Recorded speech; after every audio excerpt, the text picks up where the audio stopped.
બોટાદ જિલ્લાના રાણપુર તાલુકાના બરાણિયા ગામમાં પ્રાથમિક શાળાના શિક્ષક સામે ગંભીર આક્ષેપો થતા મોટી સંખ્યામાં ગ્રામજનો રાણપુર પોલીસ સ્ટેશને પહોંચ્યા હતા। ગ્રામજનોએ શિક્ષક હર્ષદભાઈ ઝાલા વિરુદ્ધ રજૂઆત કરી વિદ્યાર્થીનીઓ સાથે અડપલા કરી ત્રાસ આપતા હોવાનો આક્ષેપ સાથે તાત્કાલિક કાર્યવાહી કરવાની માંગ કરી હતી।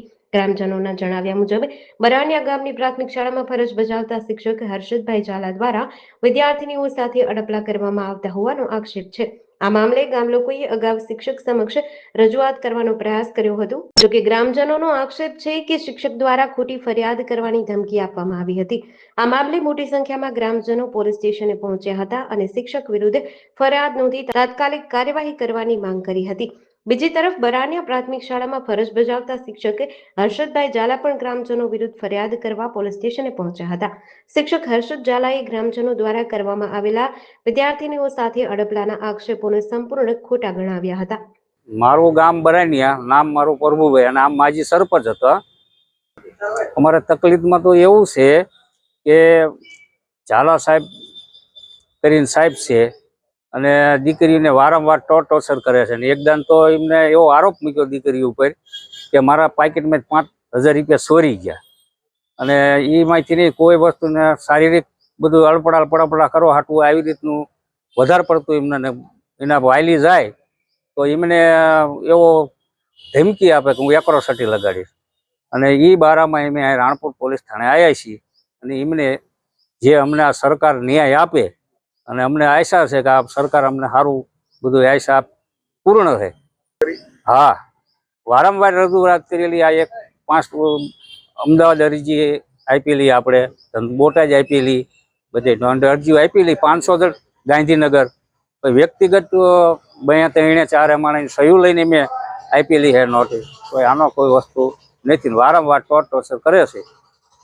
હર્ષદભાઈ ઝાલા સાહેબ છે અને એમનું વાયલી કહેવા જાય તો એમને એમ કે એક્રોસિટી લગાડી દે એટલે એ બીક વધારે એની છે। મારું ગામ બરાણિયા છે। હરેશભાઈ ઈશ્વરભાઈ મારું નામ છે। અમારે બરાણિયામાં પ્રાથમિક શાળામાં સરકારી છે સ્કૂલ, એમાં સાહેબ આપણે માધ્યમિક શાળા આપણે સાહેબ હર્ષદભાઈ ઝાલા તેમની વિરુદ્ધ ફરિયાદ કરવા આવેલ છે।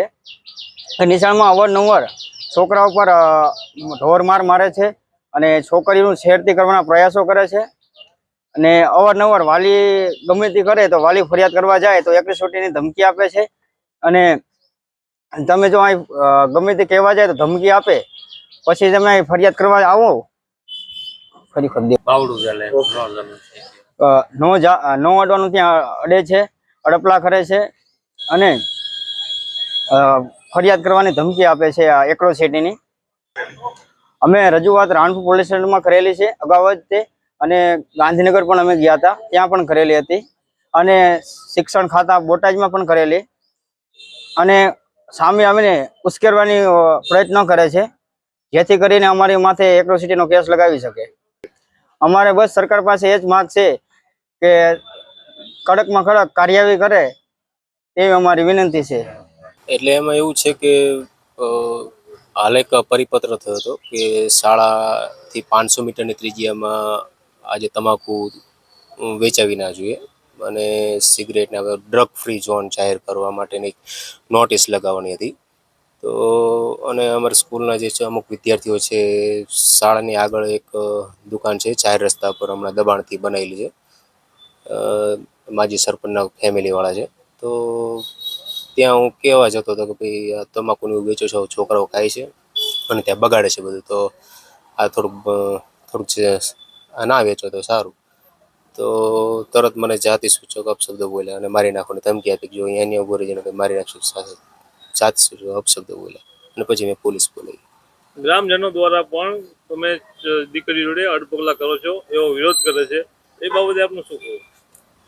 જ્યારે મારા તરફથી કોઈ અરજી થાય છે કે કોઈ રજૂઆત થાય છે એ પછી જ ગામ લોકો તરફથી આ લોકોને ઊભા કરવામાં આવે છે।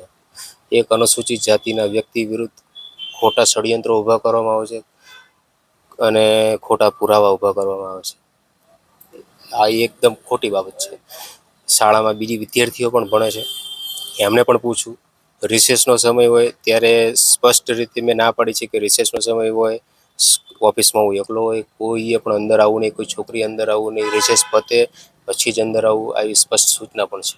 એકદમ ખોટી બાબત છે કે સ્કૂલની આગળ થઈને આ માજી સરપંચના ડમ્ફરો નીકળે છે, ઓવરલોડ બેફામ ડમ્ફરો નીકળે છે, અને આ અંગે મેં ઘણી ઉચ્ચ કક્ષાએ રજૂઆત પણ કરેલી છે, પરંતુ એ રજૂઆતને ધ્યાનમાં ન લેવાના કારણે મારે પોતે એનો વિડીયો ઉતારવો પડે છે કે ભાઈ, અને ઉચ્ચ કક્ષાએ ટ્વિટર દ્વારા પહોંચાડવો પડે છે કે ભાઈ જો આ રસ્તા પરથી ડમ્ફરો નીકળે છે, સાંકડો રસ્તો છે, છોકરાઓ સ્કૂલમાં આવે છે, કોઈ વિદ્યાર્થીને એક્સિડન્ટ થઈ જાય તો શાળાના આચાર્ય તરીકે મારી પણ જવાબદારી છે વિદ્યાર્થીઓનું હિત જળવાય.